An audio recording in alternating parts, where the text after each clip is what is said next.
Zeke Miller, political reporter from Time Magazine, is with us now from Washington. Zeke, good to see you. Good to see you. You were among the few that got to sit down and speak with the president-elect for the Person of the Year issue. What more did he have to say about President Obama, given some of the nasty things that he said on the campaign trail? I was actually surprised to realize that they had never met up until that meeting just a couple of weeks ago. Yeah, they had never met. They certainly had spoken at each other publicly. Sort of the standout moment of that is that 2011 White House Correspondents' Dinner when the President Obama was mocking Donald Trump in the room, and Donald Trump had been very vocally critical, often on Twitter, about the president over there. So they've often been talking at each other, maybe not with each other. What the president-elect did tell us is that they've developed a fairly close working relationship, in that he respects his opinion. President Obama, as we know, has sort of tried to step up his engagement to help the president-elect along, knowing that whatever hopes he has of shoring up his own legacy kind of relies on the relationship that he builds up with President-elect Trump in the coming weeks.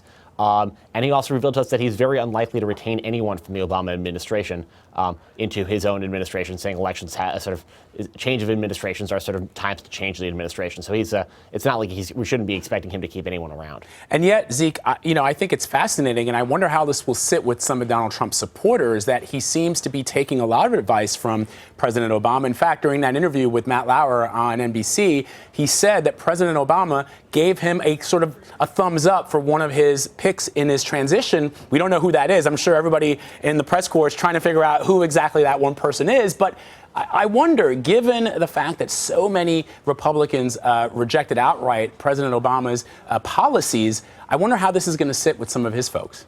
Yeah, I mean, that's sort of the very fine line that Donald Trump is walking. He's trying to become the president for all Americans, but he was elected sort of coming out of the right wing of his own party, sort of the grassroots, the folks that have always been skeptical, uncomfortable with professional and establishment in Washington. And Donald Trump here is trying to saddle up, not only with establishment Republicans on Capitol Hill, but also the Democratic establishment as he hopes to try to govern. So he has to walk a fine line on both personnel and also on policy. He told us, I asked him about fiscal stimulus. Are lawmakers in Capitol Hill too focused on deficits? And he said, no, actually, sometimes it's good to prime the pump. And that's a line that Democrats used a lot, 7-8 years ago during the financial crisis, and that Republicans have spent 6 or 7 years saying doesn't really matter to them. One more question, Zeke, on the pick of Donald Trump to be on the cover of Time Magazine. Again, in that interview on NBC, he seemed to be very proud of the fact that he was nominated Person of the Year by Time. But in his mind, I guess it's a compliment, and it is. It's certainly an honor to be on the cover of the magazine, Person of the Year. But the magazine historically has not just put people that are wonderful on the cover. People can Google who else has been on that cover throughout the years that you've been doing this. Did he see it as a compliment, or does he see it as something that just speaks to the fact that he was able to shake up politics in general? I think he certainly, in his own comments, has made it clear that he views it as a compliment. That's not how we at Time view it. It's not we view it personally as the person who's been most influential on the country and the world in a calendar year period, and then also with a sort of a look forward a little bit. And undeniably, that person this year was Donald Trump. And sort of, if you want to take a values judgment on that is often in the eye of the beholder. And the notion that he's the president right now of the divided states of America, I mean, that is undeniably true when you look at sort of just how polarizing this election was. The divide between the folks who voted for Hillary Clinton and the folks who voted for Donald Trump, where there's this vast chasm that has erupted in our democracy, and then also around the world, the way sort of Donald Trump is viewed. He's been influential. That's why we put him on there. Is that good or bad? Is that an honor? Is that a slight, or whatever that is? That is up to our readers, and that's why we encourage all of them to pick up a copy of the magazine and let us know. Awesome. All right, let's move on. Rahm Emanuel, President Obama's former chief of staff, and he's obviously the current mayor of Chicago, met with Trump this morning. Any idea what they talked about?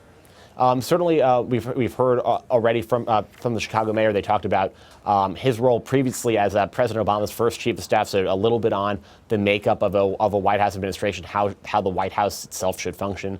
And also in that meeting was Reince Priebus and Steve Bannon. So I'm sure those guys were taking notes in terms of how the structure of White House. But Rahm Emanuel came with an agenda. The big one for him is the deferred action for childhood arrivals, which is sort of the executive order that President Obama signed that created space for dreamers. Those are the people who were brought here illegally as children through no fault of their own, who are now often into adulthood, have educations here, know no other country, only speak English. And that's something that Rahm Emanuel encouraged him to sort of maintain that program in place. And what was interesting is that Donald Trump told us last week that is something he wants to find a solution for, sort of breaking from sort of the more hawkish rhetoric he adopted on the campaign trail. Let's go on and talk more about the transition team. John Kelly would be the third retired general named to the president-elect administration. Does that mean that General Petraeus might be out from the Secretary of State sweepstakes? I don't think it might be too early to read into that. Certainly I spoke to some folks in the transition the last few days. That position is in flux. One member of the president's top team told me that they can pretty much fill out every other name in the cabinet, but the Secretary of State's the one big sort of black box for them. They're not really sure where that's going to go. Donald Trump, we know, likes to talk about generals, taking their advice. He's used it. He sort of talked about the generals a lot on the campaign trail. So it could, on the flip side, it could be that's how he views that as a credential that he values. It may be a little too soon to tell what is the lesson of that appointment. Certainly, in the case of General Mattis as well, we could have a sort of a broader discussion about the role of the military now taking on sort of more traditional civilian leadership and oversight roles. But that will sort of depend on who ultimately are the rest of the picks out in the cabinet. Well, speaking of former retired generals, Trump's pick for defense secretary is retired General James Mattis. He joined the president-elect last night in North Carolina. There are a few questions about his credentials, but he may have an issue getting nominated. There's a federal law that says that a person has to wait 7 years after retiring to serve as Secretary of Defense. Mattis only retired 3 years ago. GOP leaders slipped in, obviously, a provision into a must-pass government funding bill on Tuesday that would grant him a waiver to serve in the cabinet. Are Democrats going to fight this? I mean, the big example, if people know their history and memory serves, is General George C. Marshall. Obviously, he became Secretary of State. He was Secretary of State. He didn't have to wait that 7 years after the end of World War II. And we had the Marshall Plan and a bunch of other wonderful things that he was able to accomplish. Is it going to be easy for the Democrats to try and block this? Democrats can't block the continuing resolution. They don't want to shut down the government. Everyone wants to get home for the holidays. Is sort of the more short-term effect.